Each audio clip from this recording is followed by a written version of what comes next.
Nuestros antepasados dependían de la agresividad para su supervivencia. En un entorno rodeado de riesgos como animales, eventos naturales, etc., la supervivencia estaba ligada a la destreza para la caza o bien a la habilidad para defenderse. La agresión puede ser disminuida en un niño cuando le proporcionan los medios para expresar emociones como el enojo. Esto quiere decir que si la agresión como parte que es de la condición humana es moldeable, la violencia también se puede manejar favoreciendo su aumento o disminución. En este caso, el niño puede controlar sus emociones por medio del dibujo, ya que expresa el cómo se siente y a veces se puede deducir el porqué de sus enojos y se puede trabajar psicológicamente con esto.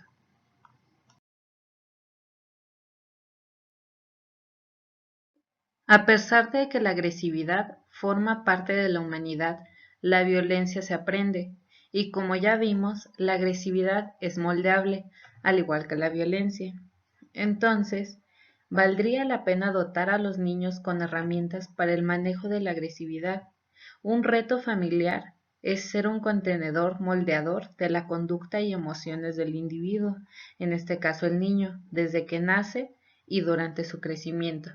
La escuela, por su parte, será un apoyo vital para ello. Entonces, ¿qué es el enojo? Es una emoción que se experimenta al evaluar alguna acción que nos parezca injusta. Un ejemplo es cuando nos enojamos cuando estamos formados en alguna fila, pero alguien no toma su lugar y se mete en la fila para pasar más rápido y que lo atiendan.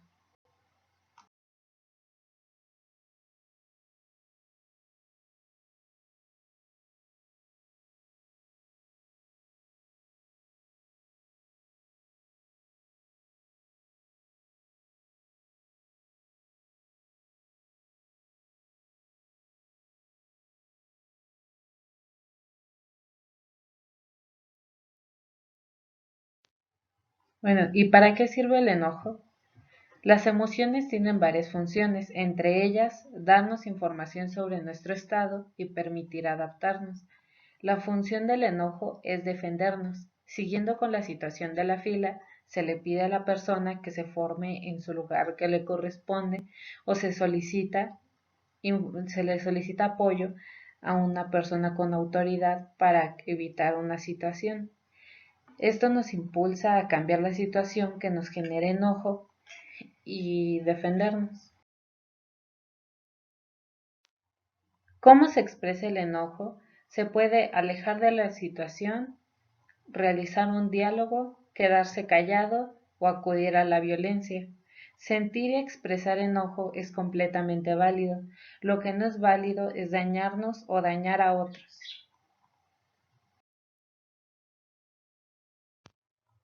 ¿Qué es un conflicto? Es una diferencia de acuerdos o de puntos de vista. Ante esto, cada quien defenderá su postura, como en el caso de estas niñas, que una quiere a la muñeca y la otra se la intenta quitar porque también la quiere. Si se puede observar los juguetes de abajo, no los quiere ninguna, entonces empieza la violencia por la cual están peleando por la muñeca al no llegar a un acuerdo. ¿Por qué estamos en constante conflicto? Porque somos seres sociales, es decir, nos agrupamos para cubrir nuestras necesidades y desarrollarnos dentro de organizaciones.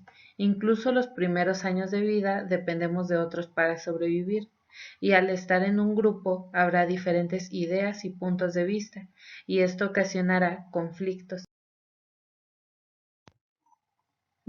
Pero no todo es malo. El conflicto es una oportunidad de crecimiento y adaptación. Al estar en interacción con otros seres humanos se desarrollan patrones de comportamiento, reglas, normas, roles o actividades que son aceptados por la mayoría. Cuando surge estos patrones son aceptados y la tendencia es buscar el acomodo o ajuste para adaptarnos. Al resolver un conflicto logramos adaptarnos y creamos nuevas pautas de interacción. Las fases del conflicto. El paso 1 es que existen diferencias de punto de vista, es decir, inicia el conflicto, se activan las emociones por la discrepancia. Las emociones se encienden, puedes llegar a sentir enojo o frustración. El segundo paso es que se da una respuesta para la afrontación, la cual podrá ser solucionar el problema o agravar el conflicto. En dado caso, que sería el paso 3, si se soluciona el conflicto, termina y no se agrava el problema, y si no, se vuelve a iniciar desde el paso 1. Al llegar a este punto, puede ser alarmante, ya que puede terminar en violencia si se va acumulando cada vez más enojo y frustración. Por lo tanto, lo recomendable es llegar hasta el paso 2 y solucionar el conflicto o llegar a algún acuerdo. ¿Cuáles son las causas de conflicto?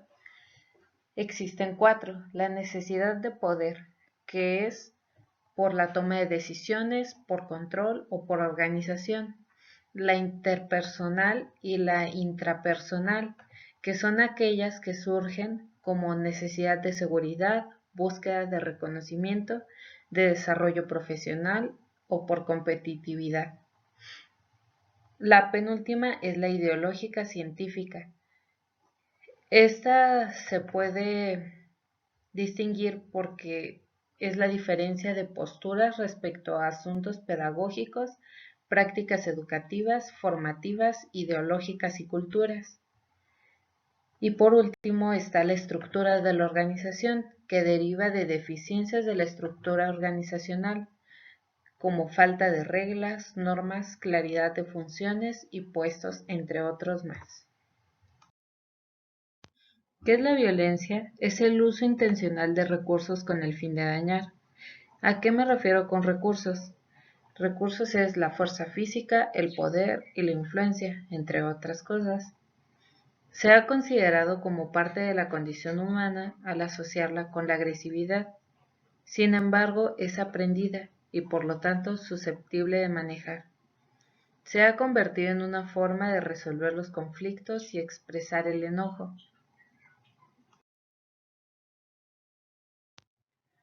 ¿Cómo se relaciona el enojo, el conflicto y la violencia?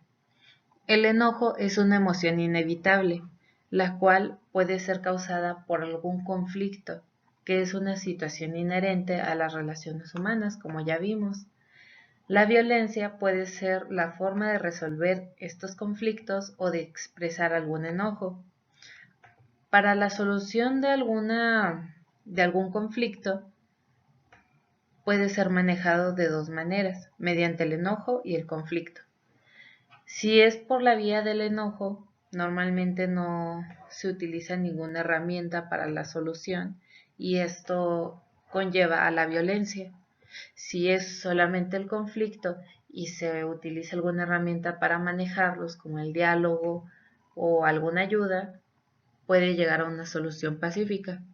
El reto aquí es enseñar una nueva forma de expresar emociones, relacionarse y resolver conflictos para no llegar a este grado de lo que es la violencia, sino una solución pacífica.